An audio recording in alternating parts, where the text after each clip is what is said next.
डेढ़ साल के दौरान में यूरोपियन यूनियन पाकिस्तान के हवाले से एक सख्त मौकफ बिलअमूम अपनाए हुए है। ह्यूमन राइट्स को तो एक तरफ कर दें, जो सहाफत को सप्रेस किया जा रहा है, इस हवाले से जो यूरोपियन यूनियन की कमीशन की रिपोर्ट थी वो बड़ी खौफनाक थी।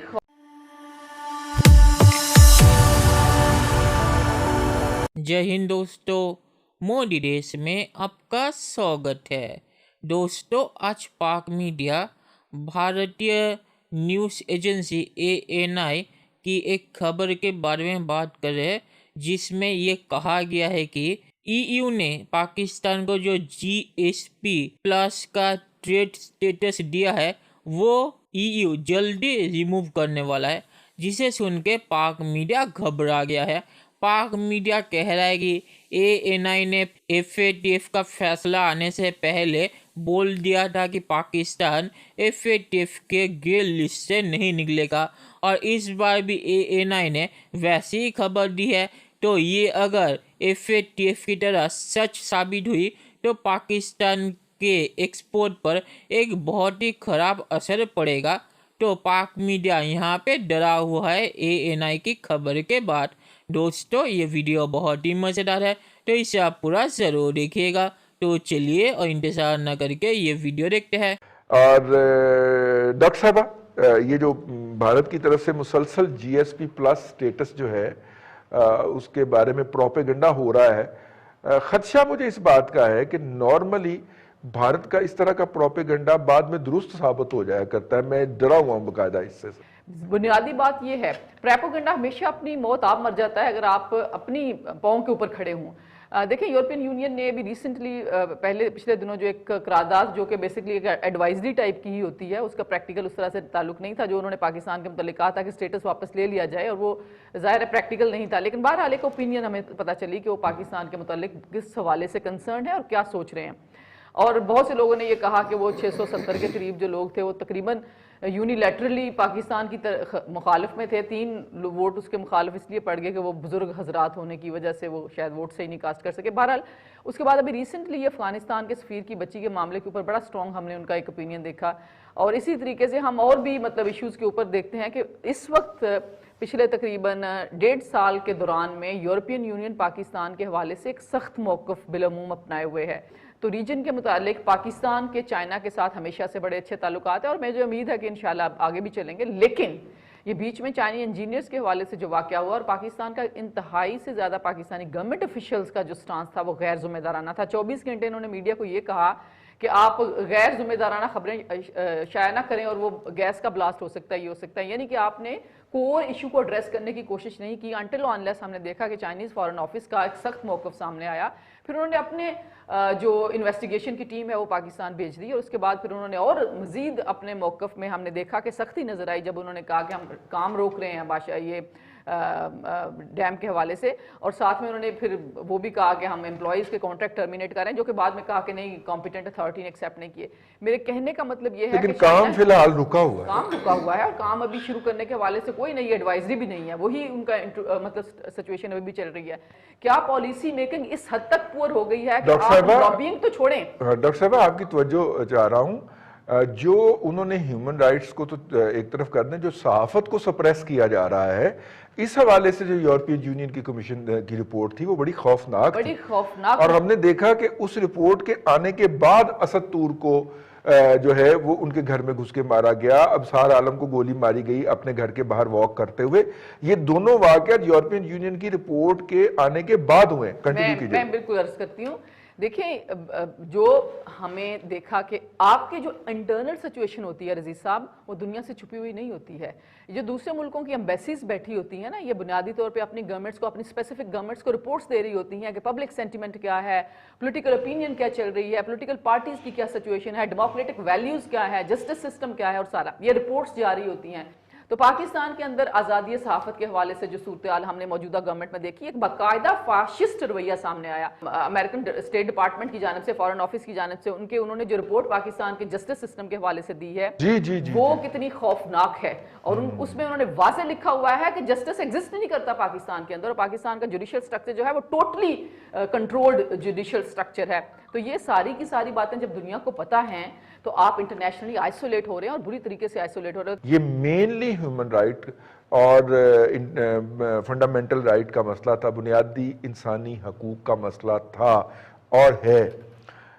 अब क्या हमारा केस इतना स्ट्रॉन्ग है पाकिस्तान का कि वो कहे कि नहीं सर आपकी जो रिपोर्ट है उसके जो सैंपल्स हैं वो गलत हैं और असल में सूरत हाल ये है, या असल सूरत हाल इससे भी ज़्यादा ख़राब है जो यूरोपियन यूनियन के अंदर डिपिक्ट की गई है। हमें याद रखना चाहिए कि GSP प्लस के जो कंट्रीज़ हैं उनके नीचे जो इंटरनेशनल कन्वेंशन है साइज़ के करीब वो उन पर लागू होते हैं और उसमें ह्यूमन राइट्स हैं, चाइल्ड राइट्स हैं। तो याद है आपको कि जब सियालकोट में जो बच्चे फुटबॉल बनाते हैं चाइल्ड लेबर के हवाले से उस वक्त भी ऐसी ही रिपोर्ट्स आई थी और हमें खतरे की घंटी बज गई थी। देखिए हम जो कब तक ये कहते रहेंगे कि इंडिया जब बाकी जो एजेंसीज हमारे खिलाफ हाइब्रिड वॉर चला रहे हैं तो क्या हमारे में इतनी कॉम्पिटेंसी नहीं है? तो पैसे तो हम भी इतने सारे लेते हैं ना इस हाइब्रिड वॉर को लड़ने के, अलग से लेते हैं। वही मैं कह रहा हूँ ना, क्या हमारे पास इतनी कैपेसिटी नहीं है या हमारे पास इतनी अहलियत नहीं है कि उसको काउंटर करें?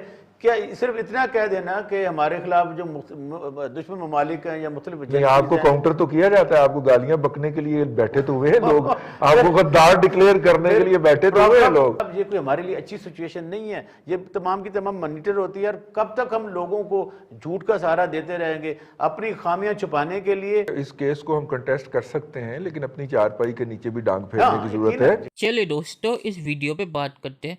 तो GSP plus trade status EU का एक स्पेशल ट्रेड स्टेटस है जिसके मुताबिक जिन जिन देशों को GSP प्लस स्टेटस मिला है उन्हें EU में कुछ टैक्सेस नहीं देने पड़ेंगे, जिसकी वजह से उन देशों का सामान EU में सस्ते में बिक पाएगा और जिससे उन देशों को फ़ायदा मिलेगा, क्योंकि सस्ते सामान की वजह से वो देश बहुत सारी चीज़ें EU में बेच पाएंगे और ज़्यादा कॉम्पिटिटिव होंगे दूसरे देशों से।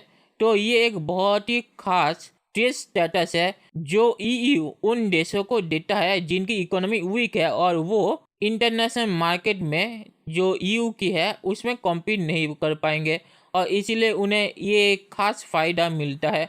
तो अगर पाकिस्तान के GSP स्टेटस को EU ने रिमूव कर दिया तो पाकिस्तान को एक फ़ायदा नहीं मिलेगा और जो पाकिस्तानी प्रोडक्ट कॉम्पिटिटिव होती थी EU मार्केट में वो कॉम्पिटिटिव होना भी बंद हो जाएगा। तो ये पाकिस्तान के एक्सपोर्ट के लिए बहुत ही खतरनाक साबित होगा, क्योंकि आपको पता होगा कि पाकिस्तानी एक्सपोर्ट पहले ही ज़्यादा नहीं हो रही और कई साल ऐसे भी हैं जहां एक्सपोर्ट पाकिस्तान की वो नीचे जा रही थी। तो अगर EU ने पाकिस्तान का स्पेशल ट्रेड स्टेटस ख़त्म कर दिया तो पाकिस्तानी एक्सपोर्ट और भी नीचे जाना शुरू कर देंगी और पाकिस्तान का फॉरेन रिजर्व भी कम होना शुरू कर देगा। तो ये पाकिस्तान के लिए बहुत ही खतरनाक खबर है और पाकिस्तान की इकोनॉमी और भी नीचे जाना शुरू करेगी इसकी वजह से, और इसीलिए पाकिस्तान डरा हुआ है।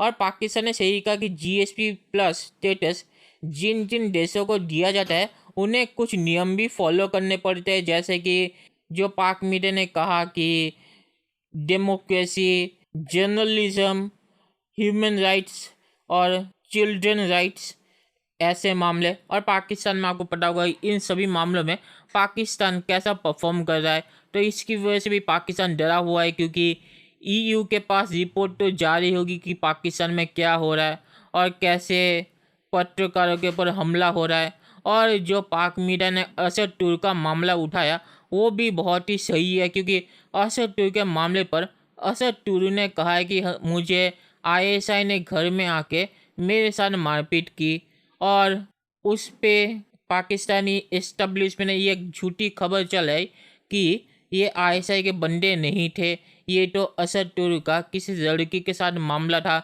और उसके फैमिली ने आके असद टूर की पिटाई की है। तो अगर पाकिस्तानी आर्मी और एस्टेब्लिशमेंट जो भी वो कहते हैं वो अगर ऐसी हरकतें करेंगे पत्रकारों के साथ तो EU उनके GSP प्लस स्टेटस को थोड़ी उन्हें देगा ताकि उन्हें फ़ायदा हो। और ये पहली बार नहीं है, जैसे पाक मीडिया ने कहा ये पहले भी हो चुका है।